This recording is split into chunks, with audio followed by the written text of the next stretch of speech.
Na sequência, convido o professor Gustavo Zen para coordenar a conferência de encerramento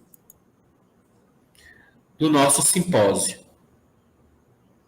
Conferência 2. A Amazônia no contexto das mudanças climáticas globais. Estado do conhecimento, implicações geopolíticas e socioambientais. A ser proferida pelo professor doutor Paulo Eduardo Artacho Neto, da Universidade de São Paulo. É com você, professor Gustavo. Boa atividade. Obrigado, querido Marcelo, a todos os membros da comissão organizadora e em nome da Associação Brasileira de Climatologia, na figura da nossa querida diretora-presidente Margarete Trindade Amorim. Então, para esta sessão, que coube a mim aqui apresentar e coordenar, intitulada Amazônia no contexto das mudanças climáticas globais, estado do conhecimento, implicações geopolíticas e socioambientais.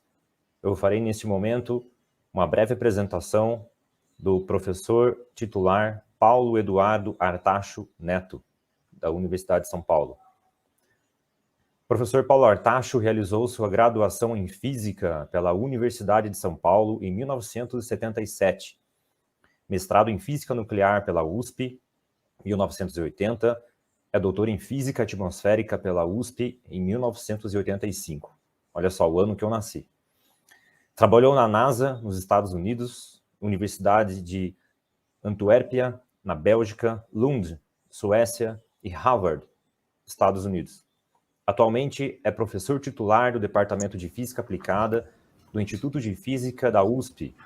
Trabalha com física aplicada a problemas ambientais, atuando principalmente nas questões de mudança climática global, meio ambiente na Amazônia, física de aerosóis atmosféricos, poluição do ar urbana, entre outros temas. É membro titular da Academia Brasileira de Ciências, da Academia Mundial de Ciências e vice-presidente da Academia de Ciências do Estado de São Paulo. Publicou mais de 400 trabalhos científicos em periódicos nacionais e internacionais, apresentou mais de 1.020 artigos em conferências científicas internacionais. É autor e organizador de 4 livros. Contabiliza mais de 32.000 citações em seus trabalhos no Web of Science. Publicou 27 trabalhos nas revistas dos grupos Science e Nature. Tem 64.000 citações no Google Scholar. Coordenou 2 institutos do milênio do CNPq. É membro titular do painel intergovernamental de mudanças climáticas e de outros 7 painéis científicos internacionais. É coordenador do programa FAPESP de Mudanças Climáticas Globais, membro do Instituto Nacional de Ciência e Tecnologia para Mudanças Climáticas. Foi representante da comunidade científica no Conselho Nacional do Meio Ambiente de 2014 a 2019. Em 2004, recebeu o voto de aplauso do Senado brasileiro pelo trabalho científico em meio ambiente na Amazônia. Em 2006, foi eleito membro da Associação Americana para o Avanço da Ciência. É membro da equipe do IPCC, que foi agraciada como Prêmio Nobel da Paz de 2007. No mesmo ano, recebeu o Prêmio de Ciências da Terra da Academia Mundial de Ciências e o Prêmio Dorothy Stein, de Ciências e Humanidades. Em 2009, foi agraciado com o título de doutor em filosofia honoris causa pela Universidade de Estocolmo, na Suécia. Em 2010, recebeu o prêmio Fissan Pui Tsi, da Associação Internacional de Pesquisadores de Aerossol. Também recebeu em 2010 a Ordem do Mérito Científico Nacional na qualidade de comendador e em 2018 na qualidade de grão-cruz.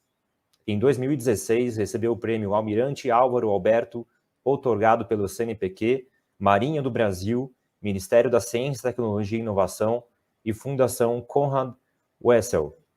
É pesquisador emérito do CNPq. Com a palavra, o professor titular Paulo Artacho Neto. Boa noite, professor. Um prazer, professor. O prazer é todo meu.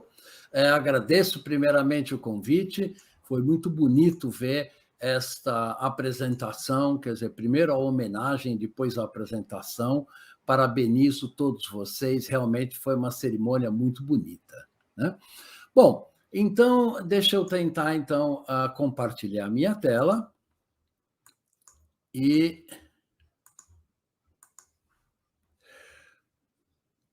Bom, basicamente, a ideia é discutir com vocês a questão das mudanças climáticas e da sustentabilidade da Amazônia. Todo mundo está vendo a minha tela sem problemas? Sim, professor, estamos vendo. Tá. Bom, então, gente, é importante para a gente começar a perceber que a humanidade está passando por 3 emergências atualmente, né? A primeira é a crise da saúde, da Covid,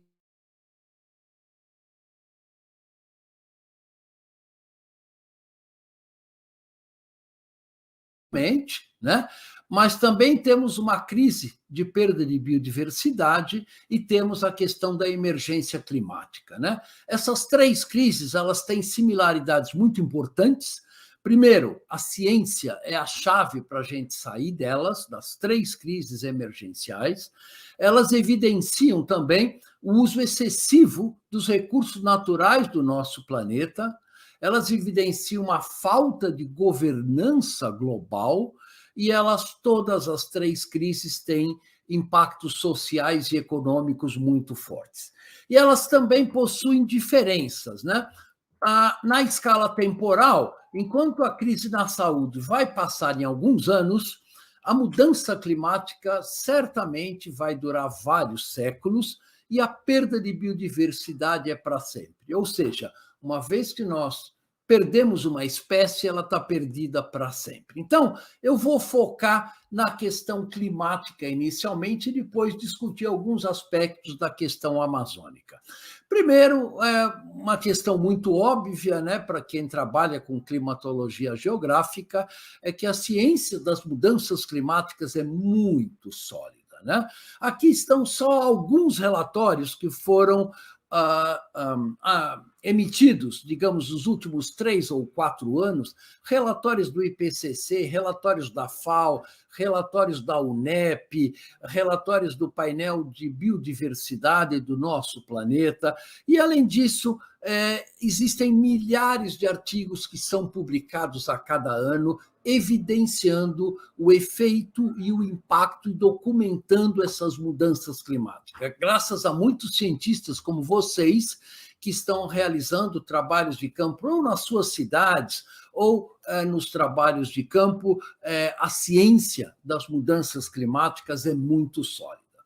Bom, e é muito claro que as atividades humanas estão mudando a composição da atmosfera e o balanço de energia do nosso planeta. Isso já foi reconhecido, obviamente, milhares de vezes pela ciência. Aqui está uma das capas da revista Nature, colocando a questão do antropoceno, como nós chamamos. A revista Science tem várias capas similares a esta. E aqui está uma capa da revista The Economist de 2011, né? Uma capa já antiga, dizendo bem-vindo ao antropoceno. Ou seja, nós já estamos na época onde o homem está basicamente tomando a rédea do nosso planeta, incluindo o clima do nosso planeta.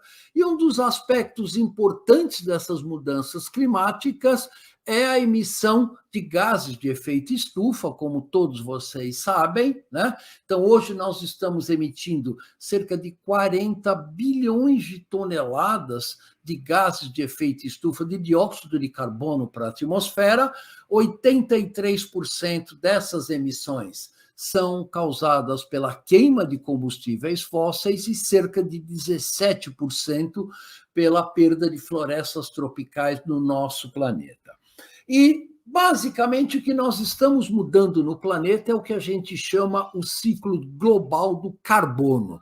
Carbono é, obviamente, um elemento essencial para a vida do nosso planeta, a nossa vida é baseada no carbono, e nós estamos, essencialmente, alterando os fluxos de carbono entre a biomassa do nosso planeta, entre os reservatórios de carbono fóssil, entre o carbono que existe na atmosfera e o carbono que existe no oceano. Então, basicamente, as atividades humanas estão alterando os fluxos e a quantidade do reservatório do carbono global, como já é do conhecimento de todos vocês. Estas emissões de carbono fazem com que as concentrações de gás de efeito estufa estejam aumentando rapidamente, fortemente na atmosfera. No caso do dióxido de carbono, o CO2 já aumentou 66% a sua concentração na atmosfera, o metano já aumentou 259% e o óxido nitroso 123%. Basicamente, as atividades humanas, seja agricultura, seja indústria, seja produção de energia, ou seja, desmatamento, estão alterando a composição da atmosfera terrestre. Bom, desde 1896, nós sabemos que os gases de efeito estufa controlam a temperatura do nosso planeta. Isso não é nada novo, tem mais de 120 anos essa ciência, ela é muito sólida hoje, e o Arrhenius, em 1986, nesse trabalho que ele publicou, ele mostra de que, se dobrássemos a concentração de CO2, a temperatura do planeta aumentaria 5 graus Celsius, né? Basicamente, se nós fizermos as contas hoje, depois do advento da mecânica quântica, depois de todo o avanço científico nesses últimos 120 anos, nós chegaríamos a valores muito próximos, como vocês vão ver daqui a pouco. Então, basicamente, nós não estamos falando nada novo, toda essa ciência tem 120 anos de idade e é muito, muito sólida, como vocês já viram. E, basicamente, além de estar mudando a concentração de gás de efeito estufa, nós estamos mudando o que a gente chama balanço de energia do nosso planeta, né? Nosso planeta recebe 340,2 watts por metro ao quadrado, em média, né, a cada dia do Sol. Esta energia é utilizada para manter toda a biosfera do nosso planeta, manter a vida no nosso planeta, fazendo fotossíntese e assim por diante. E quando o planeta emite radiação infravermelha, uma parte dessa radiação é interceptada por nuvens, gás de efeito estufa e aerossóis. Portanto, nós estamos aumentando esse fluxo de realimentação que mantém a energia e a temperatura do nosso planeta até há pouco tempo em níveis razoavelmente estáveis. Bom, as evidências de rápidas mudanças climáticas no nosso planeta são muitas hoje. Obviamente, você não precisa nem ser cientista para observar que o clima do planeta está mudando, e está mudando muito rapidamente, através do aumento global da temperatura, do aquecimento dos oceanos, da redução na área de cobertura de gelo no nosso planeta, pelo aumento do nível do mar, pelo aumento dos eventos climáticos extremos e assim por diante. Eu só vou pegar alguns textos tópicos. Mas eu vou discutir com vocês, né, esse relatório do IPCC, que vocês devem ter ouvido falar, foi lançado na segunda-feira passada. Eu, como membro desse painel da ONU de Mudanças Climáticas, junto com 7 outros brasileiros, fizemos uma série de discussões na FAPESP, na Academia Brasileira de Ciências, para apresentar para a comunidade científica brasileira esses resultados que são muito importantes, né? Primeiro, antes de apresentar os resultados, algumas frases que foram tiradas do sumário de tomadores de decisão aprovados por 195 países que compõem a ONU e o IPCC, basicamente frases do tipo como: mudanças recentes no clima são generalizadas, rápidas e intensificadas e sem precedentes em pelo menos 6.500 anos. Ou seja, nós estamos passando por um período onde a temperatura média do planeta não tem precedente nos últimos 6.500 anos. E a menos que haja reduções imediatas, rápidas e em grande escala nas emissões de gases de efeito estufa, limitar o aquecimento a 1,5 graus Celsius pode ser impossível pelo atraso na implementação de políticas de redução de emissões. Essa outra frase também é importante, que é indiscutível que as atividades humanas estão causando mudanças climáticas, tornando os eventos climáticos extremos, incluindo ondas de calor, chuvas fortes e secas, mais frequentes e mais severas. E a mudança climática já está afetando todas as regiões da Terra de muitas maneiras. E qualquer mudança que nós vamos experimentar daqui para frente, do ponto de vista de aumento da concentração de gases de efeito estufa, aumentarão com o aquecimento adicional. Vejam, essas frases que eu estou colocando não são frases da ciência, são frases aprovadas na plenária das Nações Unidas, que aprovou esse relatório que está aqui em cima, e ela foi aprovada por 195 países, inclusive Brasil, Estados Unidos, China e assim por diante, né? E, por último, algumas mudanças climáticas já são irreversíveis. No entanto, algumas mudanças podem ser retardadas e outras podem ser interrompidas se limitarmos as emissões. São mensagens muito claras, eu acredito, e muito fortes sobre a responsabilidade humana das mudanças climáticas no nosso planeta. Bem, a compilação de temperatura que foi feita pelo IPCC e vários órgãos independentes de compilação dessas medidas, aqui está o período, a temperatura do nosso planeta ao longo dos últimos 2.000 anos, e vocês veem claramente que a atual temperatura média do planeta não tem precedentes nos últimos 2.000 anos. Este gráfico da direita, em azul, mostra quais seriam os aumentos de temperatura se só as mudanças naturais do clima estivessem operando nas medidas de temperatura observadas. E aqui você vê em marrom o aumento da temperatura levando em conta as mudanças naturais, que são muito bem conhecidas, e o valor observado da temperatura em preto. Vocês podem facilmente perceber que nós só reproduzimos os valores observados de temperatura por milhares de cientistas e estações meteorológicas espalhadas pelo globo todo, se incluirmos a ação do homem. De tal maneira que é absolutamente inequívoco que o homem é hoje, as atividades humanas, responsáveis por esse aumento de temperatura.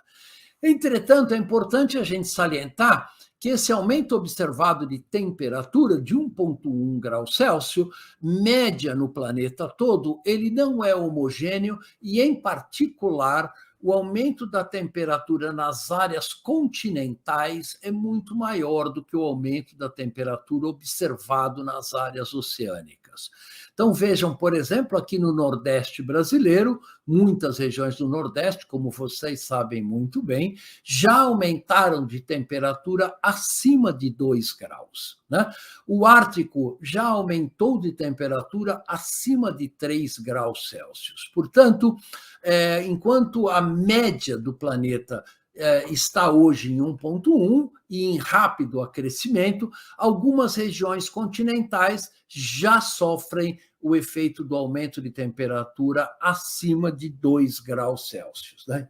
Este gráfico, esse filmezinho, mostra a distribuição da anomalia de temperatura desde 1960 até 2020. Veja o que acontece com a média e a distribuição da temperatura no nosso planeta, particularmente a partir da década de 90. Ela vai se deslocando para temperaturas mais elevadas cada vez mais, e hoje a temperatura média nas áreas continentais já é 1,7 graus centígrados maior do que antes da época da Revolução Industrial.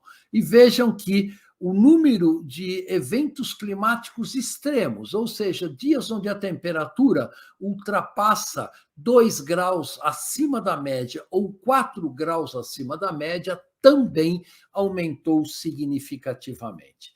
Em particular, a América do Sul e o Brasil é uma região que está sofrendo mudanças climáticas significativas.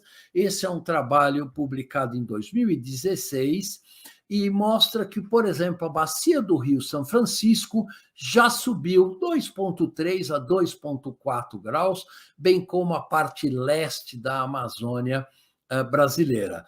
E, do ponto de vista de precipitação, já é muito bem documentado uma redução de precipitação significativa no Nordeste brasileiro e um aumento da chuva no sul do Brasil, como nós estamos vendo aqui nesse gráfico. Uma questão importante do ponto de vista do aquecimento global é que os aerossóis atmosféricos, que são partículas que resfriam o clima do nosso planeta, estão resfriando agora, pelo esse relatório do IPCC, cerca de 0,5 grau. Ou seja, os aerossóis estão mascarando cerca de 1/3 do aquecimento causado pelos gases de efeito estufa, que o principal gás causador do aquecimento global é o dióxido de carbono, o segundo é o metano, e depois temos outras contribuições menores. Mas é importante perceber que, se reduzirmos a poluição do ar nos grandes centros urbanos com os aerossóis associados a esta emissão, nós podemos tirar esse mascaramento de 0,5 grau Celsius e, de uma certa forma, proporcionar um aquecimento rápido no clima do nosso planeta da ordem de 0,5 grau Celsius, que pode ocorrer na próxima década ou daqui a 2 décadas, quando eletrificarmos a frota de veículos urbanos, quando eliminarmos a queima de carvão e de petróleo, e que geram partículas de aerossóis que atualmente estão resfriando o nosso planeta em 0,5 grau. Bom, basicamente, a mudança climática já está afetando todas as regiões habitadas do planeta e, com a contribuição, com a influência antropogênica, contribuindo para muitas das mudanças. Primeiro, aqui em cima, dos números dos extremos de calor, e aqui embaixo, nos extremos de chuva pesada. Então, vejas que, particularmente aqui no sudeste do Brasil, os fenômenos climáticos extremos estão se intensificando significativamente e os extremos de calor estão sendo espalhados, como a gente viu no Canadá, sofrendo com 48 graus Celsius, uma temperatura que nunca havia sido observada em 110 anos de registros climáticos no Canadá. Bom, e no IPCC, nesse relatório, ele faz uma análise muito cuidadosa do papel das atividades humanas emitindo CO2, metano, óxido nitroso e muitos outros componentes. Isso está fazendo com que as concentrações desses gases de efeito estufa aumentem, e isso hoje é muito bem monitorado, tanto por satélites quanto por estações em solo. Isso aumenta a forçante radiativa, a quantidade de energia que está sendo armazenada no planeta. Isto causa um aumento da temperatura do planeta, que tem impactos importantes, por exemplo, na precipitação e nos fenômenos climáticos extremos. Então, essa cadeia de impactos, desde a emissão até o impacto climático final, é muito detalhado nesse novo relatório do IPCC, e eu convido vocês a uma leitura detalhada desse relatório, porque, cientificamente, hoje, ele é o estado da arte da ciência climática no nosso planeta. Bom, para sabermos como serão a temperatura e o clima e a climatologia, digamos assim, futura do nosso planeta, nós precisamos de cenários de emissões, né, a partir de 2020. Né? Então, o IPCC desenhou 5 cenários principais, né? 2 deles, cenários de contenção muito rápida das emissões, a partir de 2020, na verdade, 2 cenários intermediários, né, de implementação do Acordo de Paris, e um cenário onde nós continuaríamos a emitir gases de efeito estufa, como nós estamos fazendo atualmente. Para cada um desses cenários é desenhado cenários de emissão de gases individuais e de partículas de aerossóis. Bom, o resultado final, quando nós entramos nesses cenários dos modelos climáticos, né? Atualmente o IPCC está rodando 38 modelos climáticos completamente independentes e diferentes, né? E aqui está a compilação dos resultados.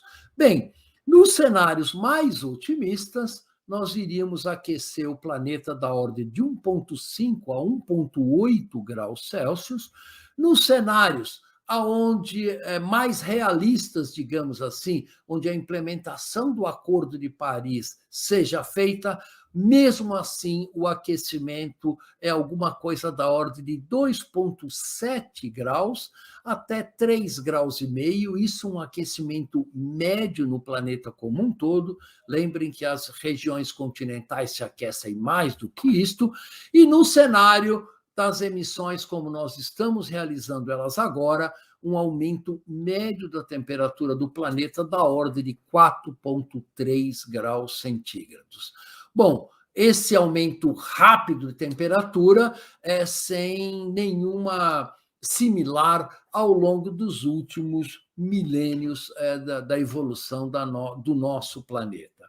É importante também perceber que o IPCC simulou que cada aumento da temperatura global, os impactos e as mudanças ficam maiores, né? Então, vejam que, por um aumento médio de temperatura de 4 graus Celsius, a temperatura média no Brasil poderia ser alguma coisa da ordem de 5 graus a 5,5 graus, com a temperatura na região do Ártico, da Sibéria e na região das florestas boreais, acima de 6 a 7 graus centígrados. É um aumento que vai trazer impactos nos ecossistemas muito significativos.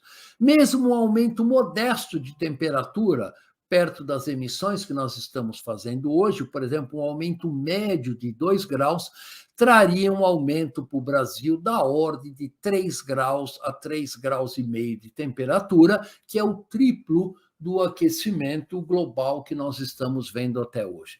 Pegando um zoom agora no Brasil, né, para um cenário onde não é o pior cenário, digamos assim, um cenário um pouco mais otimista, vejam que o Brasil, a região do Brasil Central e a parte leste da Amazônia e o Nordeste brasileiro, estaríamos com uma temperatura muito mais alta do que a atual, com impactos socioeconômicos, com impactos para o agronegócio brasileiro, com impactos sobre a floresta amazônica muito significativos, né? Esses impactos também se dão na chuva, na mudança no perfil de precipitação, com cenários que vão de redução de 10% a 20% a 30% na precipitação no Brasil. Então, isso pode trazer dificuldades para o Brasil, por exemplo, manter um agronegócio no Brasil Central com a produtividade que ele tem hoje, né? Este gráfico deixa isso muito claro. Vejam aqui as mudanças com aquecimento de 4 graus do ponto de vista de umidade do solo, que é uma das questões mais importantes para a agricultura. Vocês veem que uma redução muito forte na disponibilidade de água no solo para a agricultura. Então, são impactos que o Brasil precisa prestar atenção e desenhar políticas públicas coerentes, de longo prazo e baseadas em ciência, para que a gente possa evitar estes cenários, digamos assim, mais perigosos para a nossa estrutura social e econômica. O IPCC, pela primeira vez, isso é novidade nesse novo relatório do IPCC, quantifica a frequência projetada de extremos climáticos extremos, né? Então, ondas de calor, por exemplo, que nem essa que tivemos no Canadá, que nem essa que já tivemos aqui também no Brasil Central, com temperaturas acima de 40 graus, elas podem se tornar 40 vezes mais frequentes num cenário de 50 anos, comparado com um cenário sem as emissões antropogênicas no nosso clima. Portanto, nós estamos acelerando significativamente a ocorrência de extremos de calor de acordo com os modelos climáticos. A questão das secas fortes, como essa que nós estamos passando hoje no Brasil Central, que está afetando a agricultura brasileira e a produção de eletricidade, num evento, por exemplo, que ocorreria a cada 10 anos, se nós continuarmos as emissões como estamos realizando atualmente, este evento vai ser 4 vezes mais frequente. Então, vejam que são mudanças profundas no clima do nosso planeta. Outra questão importante é que hoje, basicamente, 70% dos gases de efeito estufa que estamos lançando na atmosfera, seja pelo desmatamento da Amazônia, seja pela queima de combustível fóssil, hoje 70% do que estamos emitindo é reabsorvido pelos oceanos e pelos ecossistemas terrestres. Mas conforme nós aumentamos essa taxa de emissão, a fração que é reabsorvida diminui, e isto alimenta positivamente o aquecimento global, porque os fenômenos e os processos que são responsáveis por essa absorção nos oceanos e a fotossíntese nos ecossistemas terrestres vão sequestrar menos carbono no futuro do que estão fazendo hoje. Do ponto de vista de aumento do nível do mar, basicamente, dependendo do cenário, nós podemos ter um aumento do nível do mar de 0,5 metro a 1 metro ao longo deste século. Então, vejam que isso é um impacto nas nossas áreas costeiras, no Rio de Janeiro, em Porto Alegre, em todas as nossas áreas costeiras, é muito significativo com as mudanças climáticas. Hoje, o nível do mar já aumentou 20 centímetros, mas o que está acontecendo é que a taxa de aumento do nível do mar era de 1,35 milímetros por ano entre 1901 e 1990, e agora essa taxa de aumento foi multiplicado por 3 pela aceleração do aquecimento global, pela falta de políticas públicas para reduzir as emissões. E o IPCC fez projeções do aumento do nível do mar, se não só até o final deste século, mas, digamos, em 2300. Por que o IPCC fez isso? Porque uma vez que os processos de derretimento da Groenlândia, da Antártica e das geleiras continentais têm início, não há processo físico conhecido que possa reverter esse derretimento das geleiras e o aumento do nível do mar.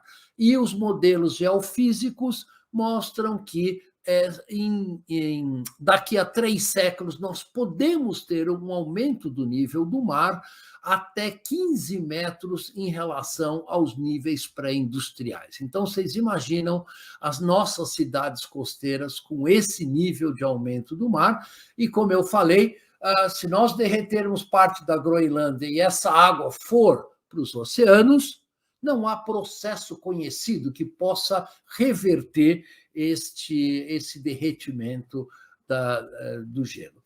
Do ponto de vista da Amazônia, então a Amazônia é um player muito importante nas mudanças climáticas globais, pelo seu estoque de carbono, e o IPCC mostra que os modelos climáticos indicam que a floresta vai perder carbono como resposta ao aquecimento global. Por que isso?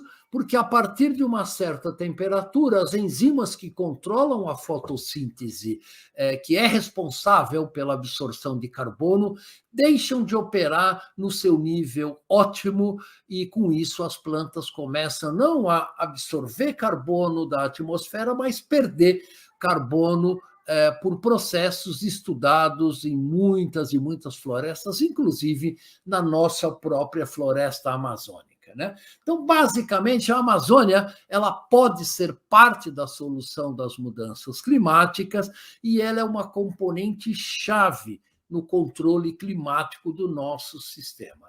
E é importante a gente perceber que o desmatamento da Amazônia impacta no clima global, obviamente, ele é responsável por 17% das emissões de carbono hoje, mas o aumento da temperatura global também impacta na floresta amazônica através do enfraquecimento do poder de absorção de CO2 da atmosfera pela fisiologia vegetal da floresta amazônica. Então, nós temos que zerar o desmatamento da Amazônia, mas, ao mesmo tempo, reduzir nos países desenvolvidos a queima de combustíveis fósseis, para que a gente, com isso, deixe esse processo de realimentação não muito forte e podemos ter uma floresta amazônica saudável, viável, ao longo das próximas décadas.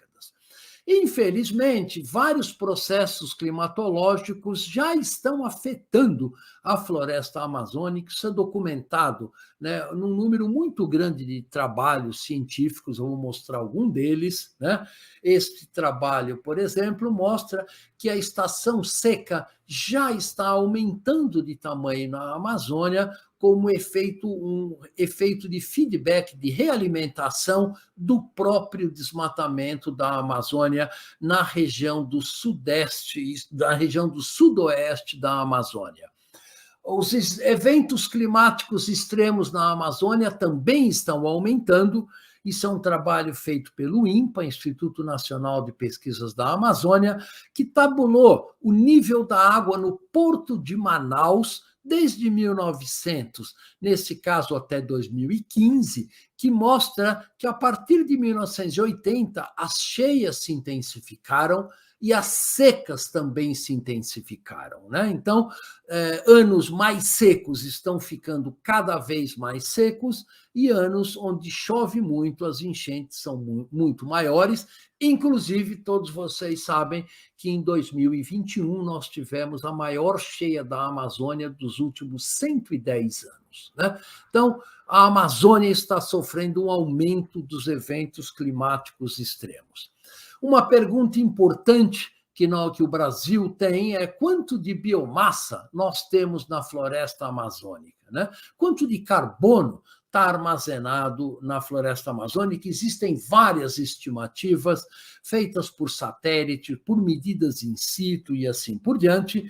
E, em particular, hoje nós temos um exército de instrumentos, né, nos satélites monitorando o ciclo do carbono e as variáveis acessórias, como temperatura, precipitação, vento e assim por diante, monitorando o ecossistema amazônico. E aqueles gráficos que eu mostrei para vocês são fruto destas medidas muito extensas que são feitas ao longo das últimas 2 décadas. Além disso, nós também estamos instrumentalizando aviões com sistemas de LiDAR para medida de biomassa da floresta amazônica, com detalhamento de até 1 metro, cobrindo enormes extensões da floresta, para entender quanto de carbono nós temos na floresta amazônica e como que esse estoque de carbono está mudando como influência das ações antropogênicas. Né?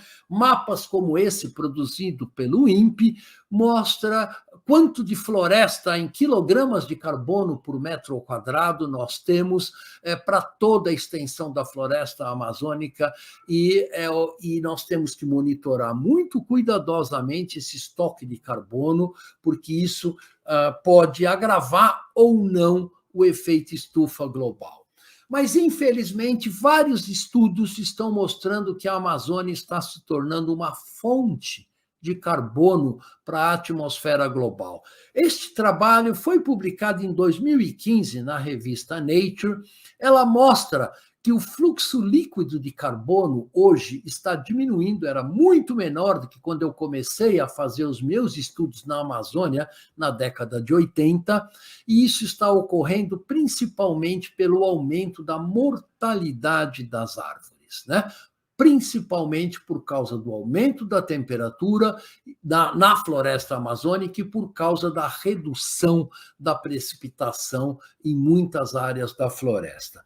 Trabalhos mais recentes, por exemplo, isso foi publicado na Nature em maio de 2021, usando dados de satélite, aqueles satélites que eu mostrei para vocês, mostram que a perda de carbono pela degradação da floresta já é maior do que a perda de carbono pelo desmatamento raso da floresta na Amazônia. E trabalhos ainda mais recentes, publicados agora em julho de 2021, mostram mudanças no clima da Amazônia, com aumento forte da temperatura, e que parte da Amazônia, por exemplo, norte do Mato Grosso, em Pará, a Amazônia já está se tornando uma fonte de carbono para a atmosfera global.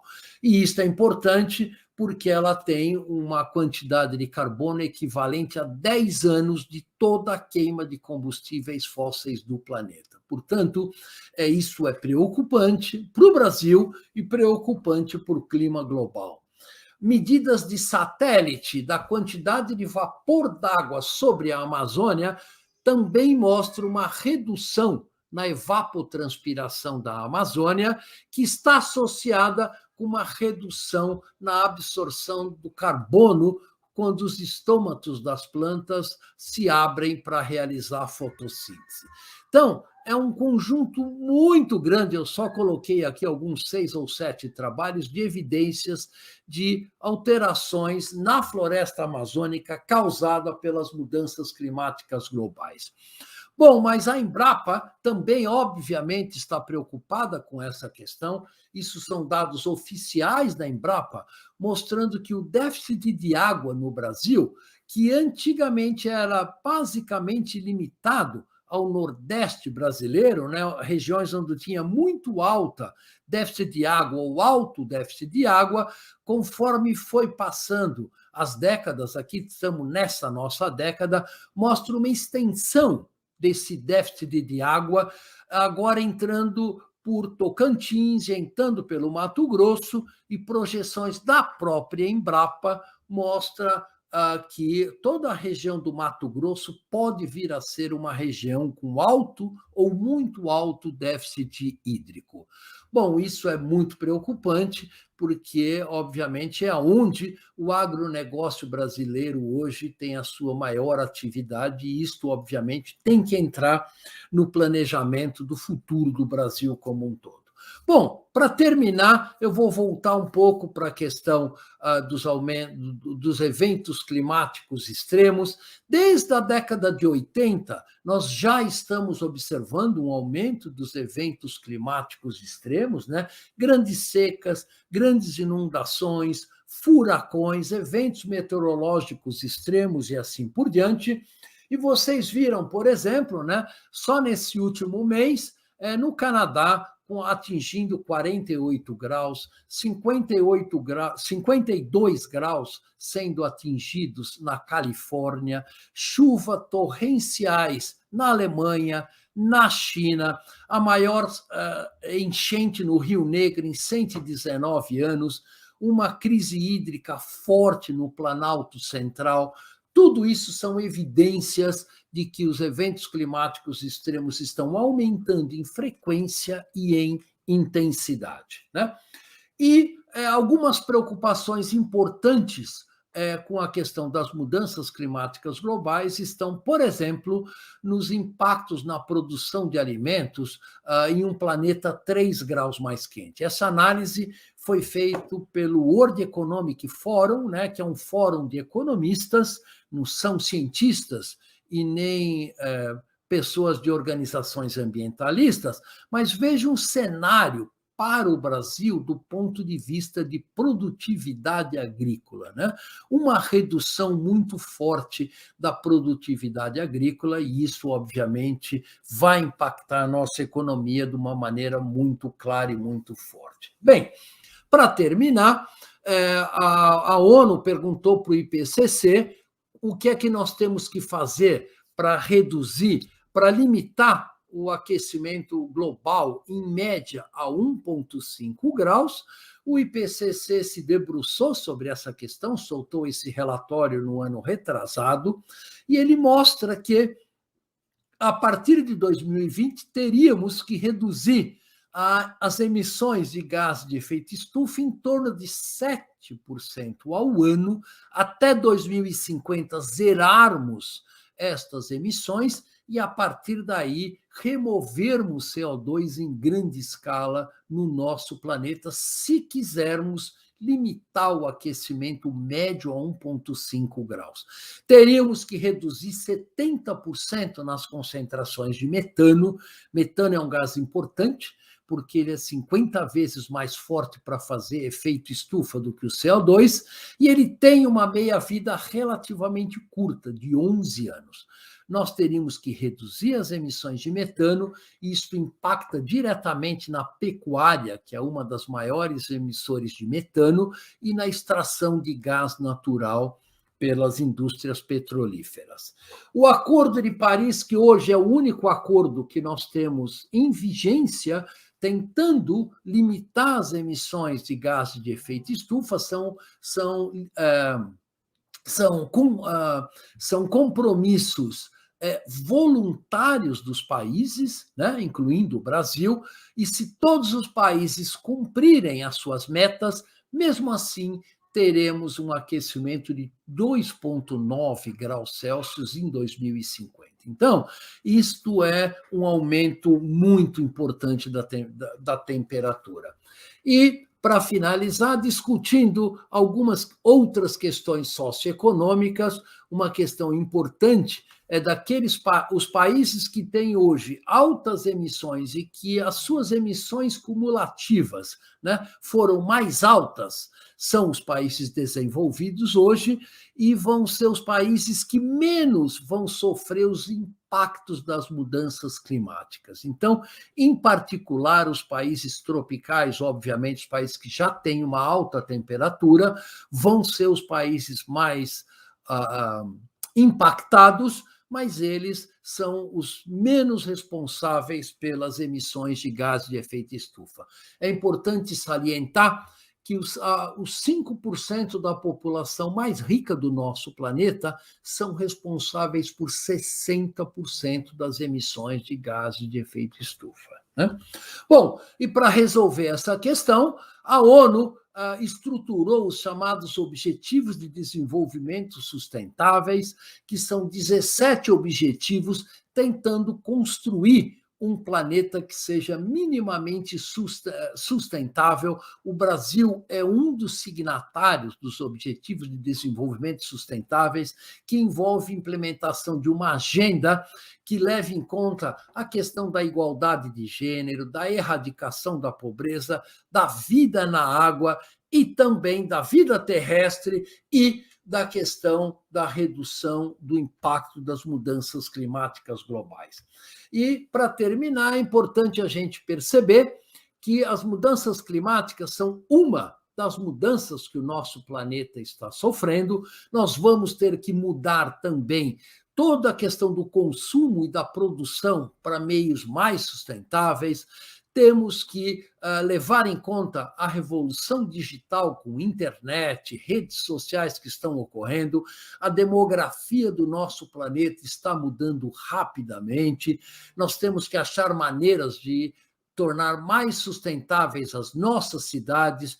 Precisamos trabalhar com um compromisso entre produção de alimentos, uso da terra e manutenção da biodiversidade, bem como a descarbonização de todo o sistema energético, e isto é possível, já existe tecnologia para fazer isso hoje, não precisamos desenvolver nenhuma nova tecnologia para descarbonizar o setor de energia.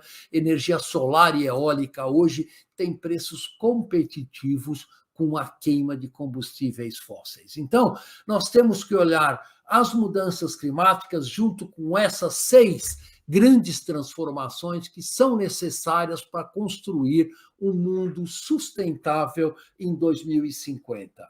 E, basicamente, o papel da ciência é muito importante nessa questão. Vocês, todos cientistas, e toda a ciência em todas as disciplinas sendo feitas no nosso planeta, deve ajudar a encontrar o que a gente chama o lugar seguro e justo para a humanidade, que faz o link entre as necessidades fundamentais da nossa sociedade, como água, renda, educação, empregos, energia, igualdade de gênero e assim por diante, com os limites planetários que hoje já são muito bem conhecidos do ponto de vista de uso da água, de acidificação dos oceanos, de mudança do uso da terra, etc. e tal.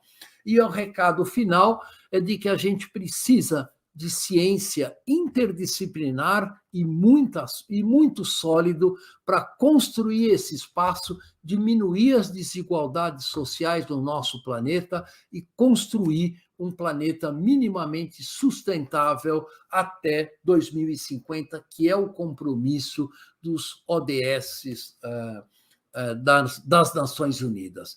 Então, basicamente, a mensagem final é de que a gente vai encontrar uma maneira de usar os recursos naturais do nosso planeta de um modo muito mais eficiente e inteligente que nós estamos atuando hoje. Então, obrigado pela atenção de vocês e eu tenho certeza que há muitas dúvidas, muitas questões e me coloco à disposição de vocês para responder a essas questões. Obrigado pela atenção, pessoal. Obrigado, professor Paulo Artacho, pela sua apresentação, pela sua reflexão. Eu vou moderar agora algumas questões que o público, professores, pesquisadores apresentarão a todos nós. E eu começo aqui com a primeira rodada de questões. A primeira é do professor Flávio Feltrin Roseguini, da Universidade Federal do Paraná, Laboratório de Climatologia Geográfica. Uma dúvida: o IPCC e o painel brasileiro de mudança do clima disponibilizarão resultados mais detalhados para as regiões brasileiras, além do que já foi divulgado? E tem mais, acredito que tenha sido essa a primeira. Muito boa pergunta. Podemos comentar, por favor. Vamos lá. Muito boa pergunta. O IPCC, pela primeira vez, fez o que a gente chama um atlas das mudanças climáticas, onde cada pesquisador, cada um de vocês, cada aluno pode ir nesse atlas e analisar os resultados das projeções climáticas para cada região do planeta. É um site extremamente interessante, né? Ele chama Interactive Atlas do IPCC, você acha ele facilmente na internet, onde, por exemplo, você pode pegar o Nordeste brasileiro, clicar lá e ver tanto o clima do passado, como evoluiu ao longo dos últimos 150 anos, quanto o clima atual, quanto as projeções para o futuro. Então, eu convido todos vocês a visitar esse site, que é muito bom. Ele chama-se Atlas Interativo do IPCC. Muito bem. Então, enquanto os demais colegas vão elaborando as suas questões, eu gostaria de fazer uma pergunta ao professor a respeito do quadro que nós estamos enfrentando, político, ideológico e institucional, e a questão agora que a chapa liderada pelo professor Renato Giannini, tendo como o senhor o vice-presidente da Sociedade Brasileira de Progresso da Ciência, sem dúvida a principal entidade científica do Brasil, são uma das mais importantes, frente ao desmonte e a essa feição muito bem estabelecida de um protofascismo no Brasil, e a destruição completa da ciência e a perseguição de muitos pesquisadores e professores dentro dos campos universitários.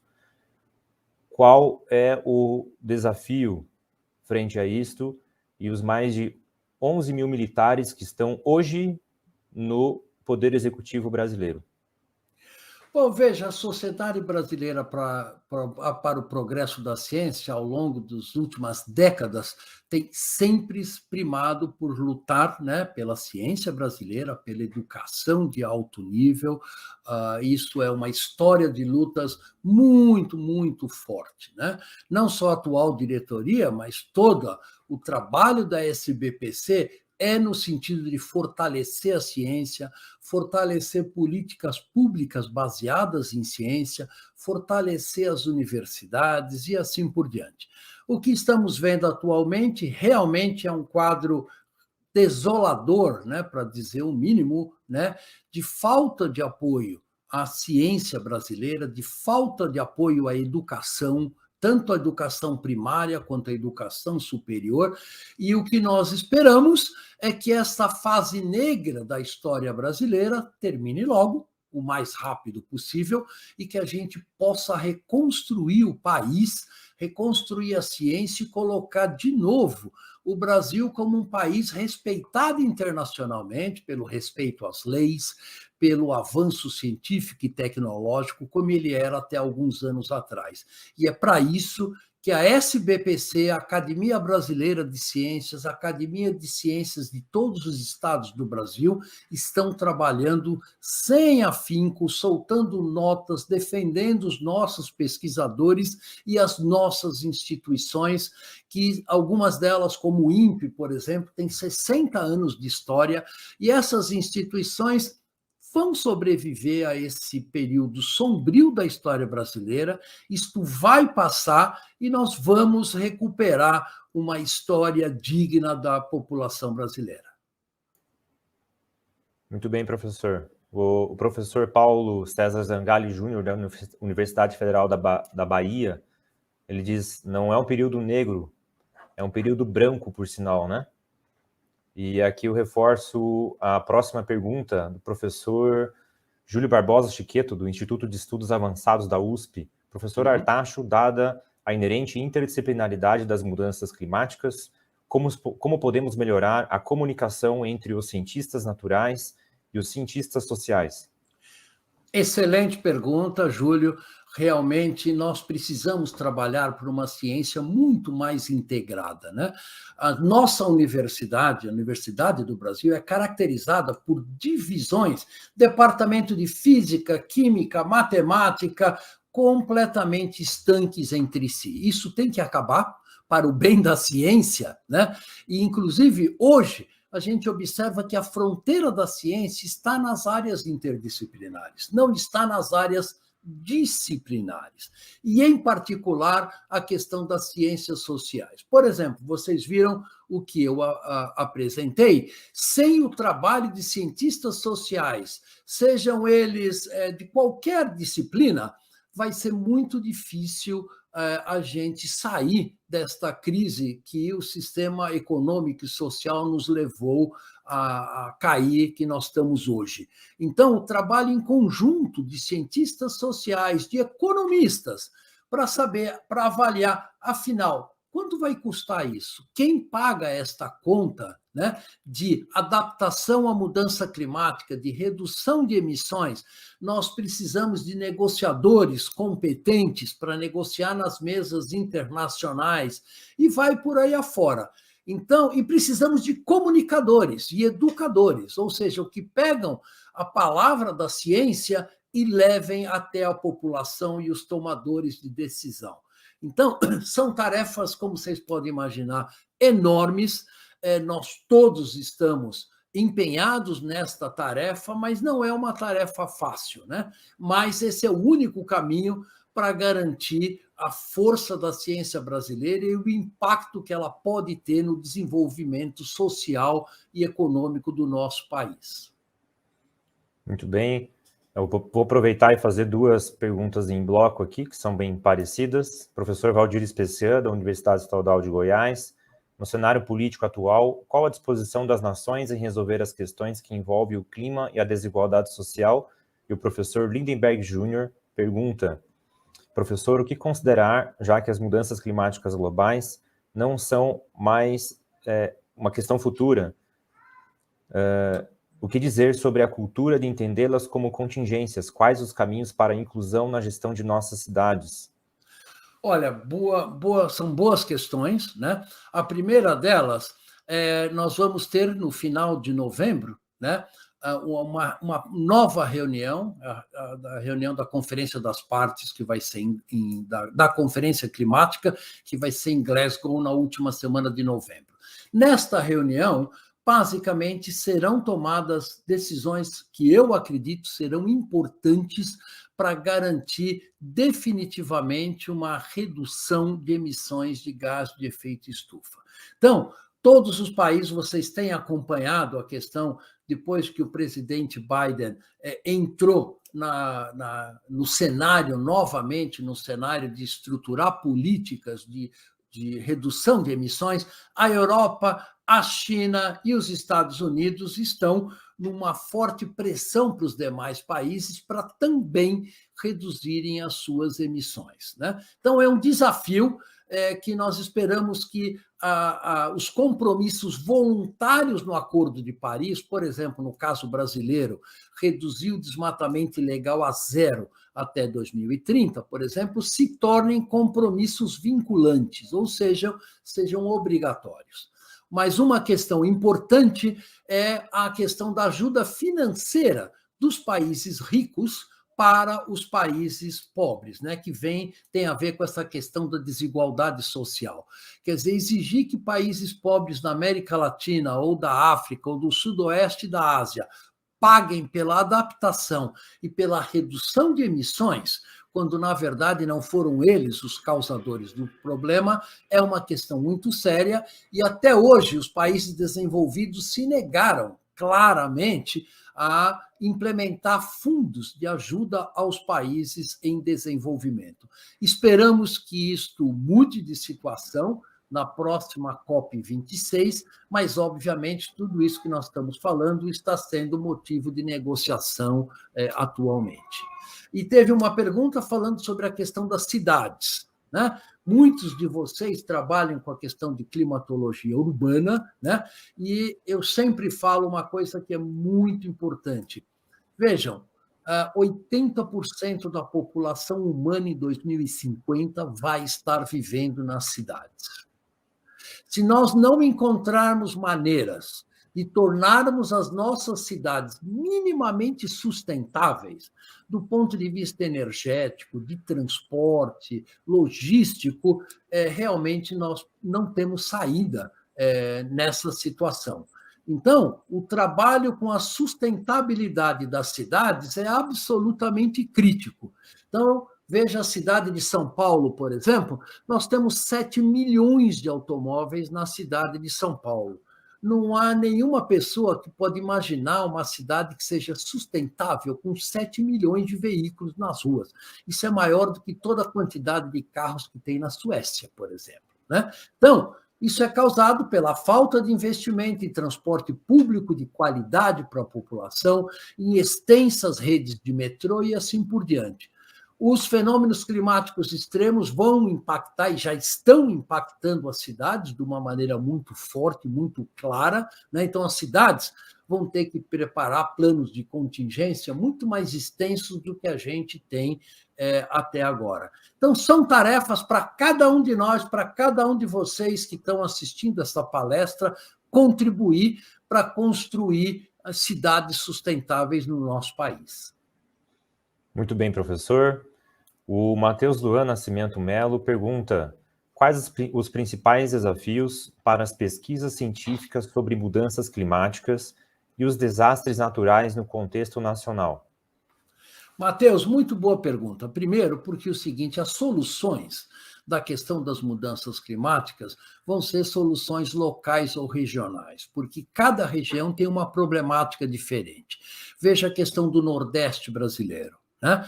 O Nordeste brasileiro, hoje, já tem regiões onde a precipitação diminuiu 30% e a temperatura aumentou 2,4 graus Celsius. Com o avanço das mudanças climáticas, se fracassarem as reduções fortes de emissões de gás de efeito estufa, o Brasil vai ter que pensar o que é que nós vamos fazer com os milhões de brasileiros que hoje vivem numa região que daqui a alguns anos pode não ser viável do ponto de vista de subsistência, né? Então, por exemplo, aí são questões muito específicas e muito importantes para ser tratadas com antecedência, com um planejamento de políticas públicas de larga escala. Outra questão importante do desafio é a questão do agronegócio brasileiro, que tem mostrado uma vulnerabilidade muito grande em relação às mudanças do clima, né? E a mesma coisa a geração de eletricidade no Brasil, né? Então, veja que hoje, 2021, nós estamos com um perigo de termos racionamento de energia elétrica, né? Bom, isso poderia facilmente ter sido evitado se há 5 ou 10 anos atrás tivéssemos investimentos em energia solar e eólica no Nordeste brasileiro com preços mais baratos do que o preço da geração térmica com a queima de combustíveis fósseis. Então, isso mostra que nós temos soluções, nós temos um potencial enorme para enfrentar as mudanças climáticas, mas, obviamente, nós precisamos de ciência voltada para solução de problemas, nós precisamos de governos que escutem a voz da ciência, que levem a ciência a sério e não somente o interesse de grupos econômicos ou ideológicos particulares. Faremos mais uma rodada. A Karen Andressa Ramos pergunta: no cenário das mudanças climáticas, a região sul se destaca com o aumento das chuvas, mas há evidências que haverá períodos secos mais prolongados ou somente chuvosos, professor? Veja, são dois fenômenos que se sobrepõem. O primeiro deles é o aumento da chuva, que, na verdade, já está acontecendo. Só pegar os recordes climatológicos de Itaipu, por exemplo, né? Em toda a região sul, nós estamos observando o aumento da chuva. Mas, ao mesmo tempo, um aumento da chuva extrema, né? Então, isso não é bom para a agricultura, né? Isto é realmente problemático do ponto de vista da sustentabilidade da agricultura no sul do Brasil. E, às vezes, nós estamos vendo também, do ponto de vista de aumento dos eventos climáticos extremos, ondas de frio, como essa que nós tivemos algumas semanas atrás, causadas pelo enfraquecimento do vórtex polar antártico causado pelo aumento global da temperatura. Então, às vezes nós temos questões que parecem contraditórias, mas, obviamente, o avanço da meteorologia permite a explicação desses tópicos de uma maneira relativamente fácil. Então, a região sul vai, sim, aumentar a precipitação média, mas também teremos um aumento dos eventos climáticos extremos. Ótimo. Eu vou fazer duas perguntas em bloco aqui. A primeira do professor João Paulo Assis Gobo, da Universidade Federal de Rondônia. Professor, a pandemia nos mostrou o grande problema do distanciamento entre a academia e da produção científica da sociedade, revelando ainda mais as entranhas do negacionismo e da negação dos fatos. O senhor não concorda que o método científico e a divulgação científica, tal como ela é na academia, deveria ser iniciada no ensino colegial? E a pergunta do Darlan Neves: como o senhor avalia a produção científica brasileira no contexto das mudanças climáticas? Olha, então, respondendo à primeira pergunta, realmente há uma similaridade muito grande entre a questão da pandemia, do negacionismo e das mudanças climáticas, né? Então, vejam, tivemos um governo que inicialmente negou a pandemia, se negou a adquirir vacinas, que não conseguiu perceber a seriedade do problema que a gente tinha, e isso causou milhares de mortes no Brasil, como é muito bem conhecido por todos, né? Então, basicamente, A ciência respondeu rápido, vejam, vacinas desenvolvidas em tempo recorde, né? Estratégias e descobertas de como o vírus se propagava pelos aerossóis atmosféricos, por exemplo, foi rapidamente descoberto e isto evitou muitas mortes. Agora, obviamente, a ciência tem um certo limite do ponto de vista de atuação, porque não são cientistas que fazem políticas públicas.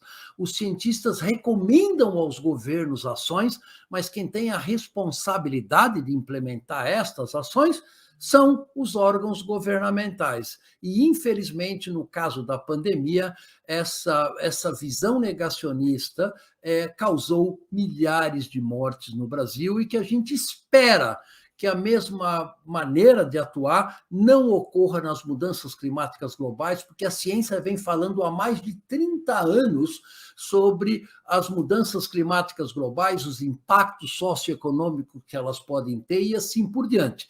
Então, para isso, nós precisamos melhorar a qualidade da nossa democracia, para que quem esteja no governo represente a população e não interesses ideológicos, religiosos ou econômicos de setores particulares do Brasil como um todo.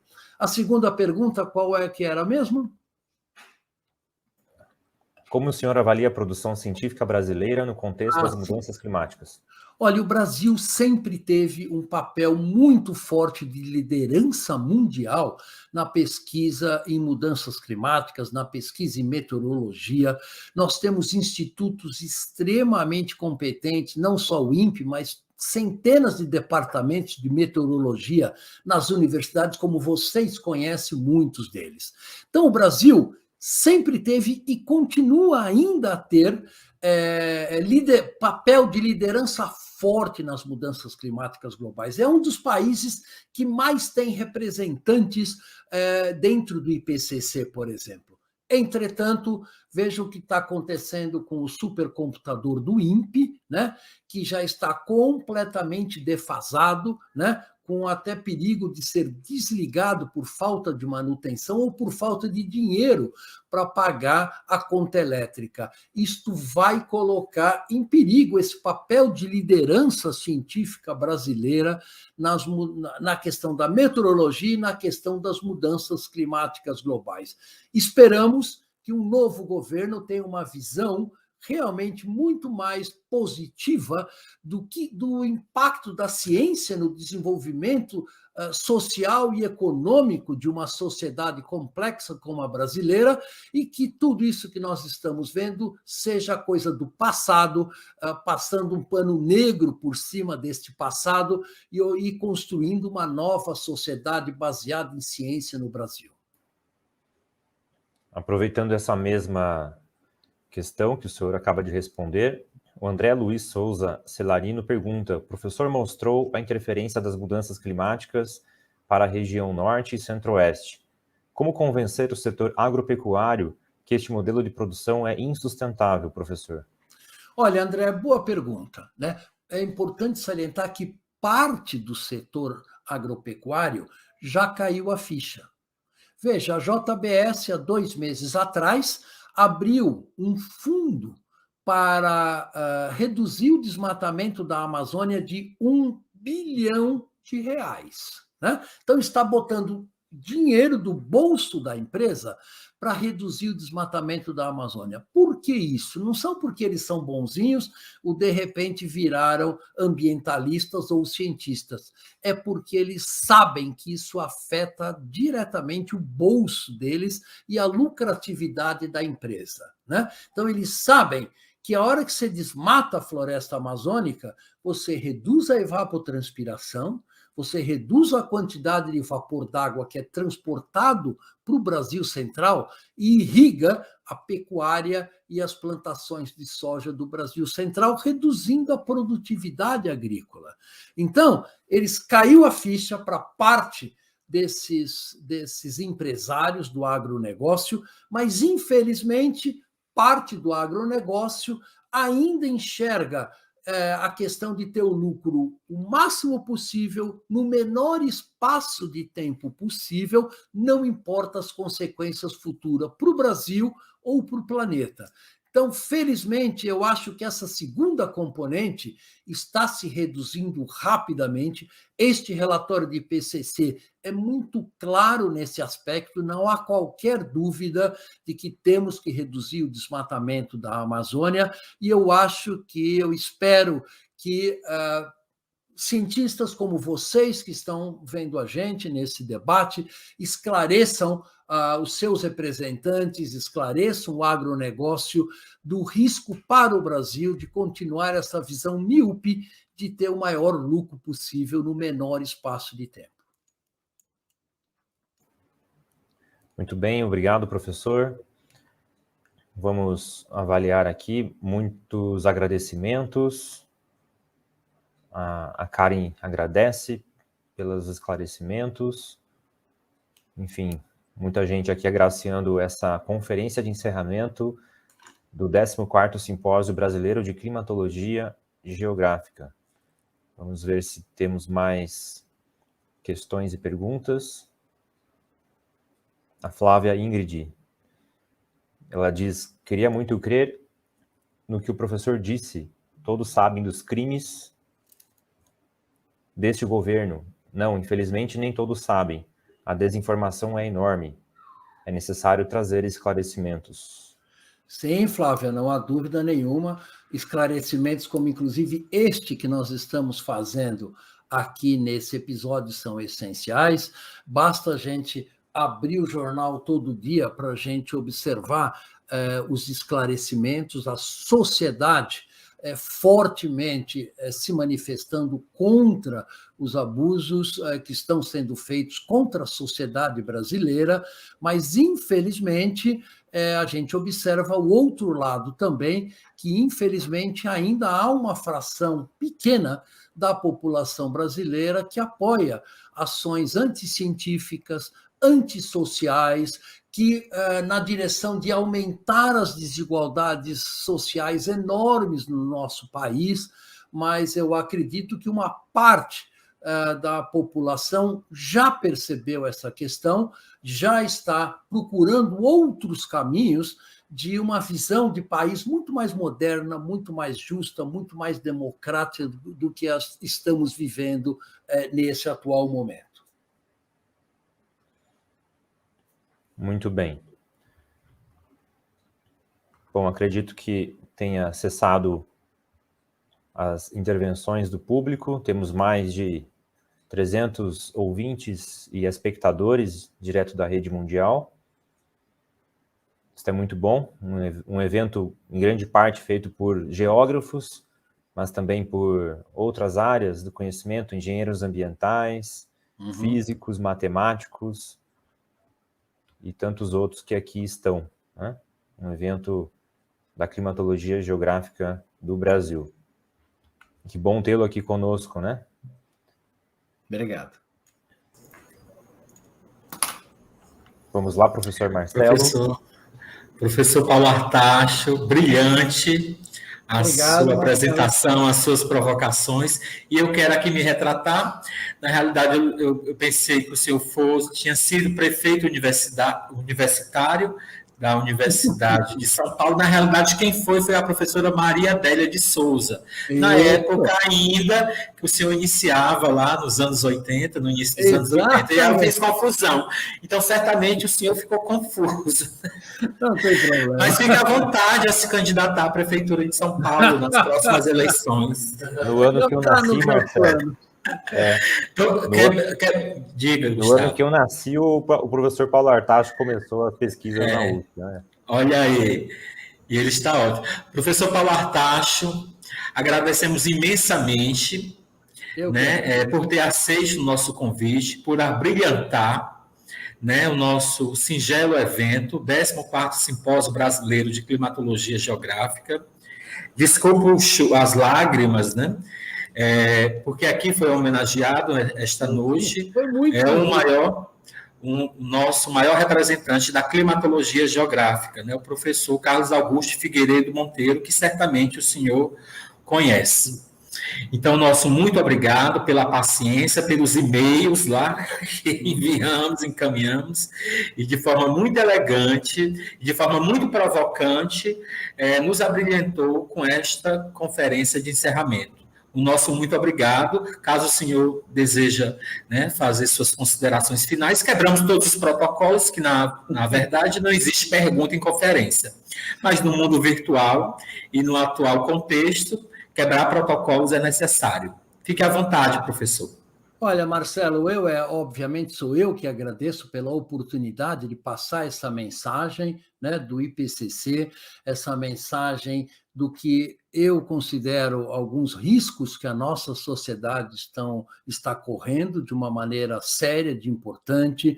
A questão foi muito bom o debate, porque a gente abordou a questão do atual negacionismo da ciência e da direção errada que o atual governo está tendo para praticamente todos os aspectos sociais e econômicos do nosso país. E eu espero ter deixado claro que o que eu espero é que este governo seja coisa do passado e que a gente possa, a partir das próximas eleições, realmente voltar a ter um caminho democrático, voltar a ter um caminho de redução de desigualdades, de favorecimento de políticas sociais que ajudem os menos favorecidos e que a ciência volte a prosperar e todos tenhamos, de novo, orgulho por um Brasil inteligente, esperto, respeitado internacionalmente. Então, eu acredito que esse tempo voltará e vamos lutar para isso. Obrigado pela atenção, gente. Foi um prazer conversar. Certamente, professor. Nós que agradecemos sua brilhante apresentação. Meu muito obrigado.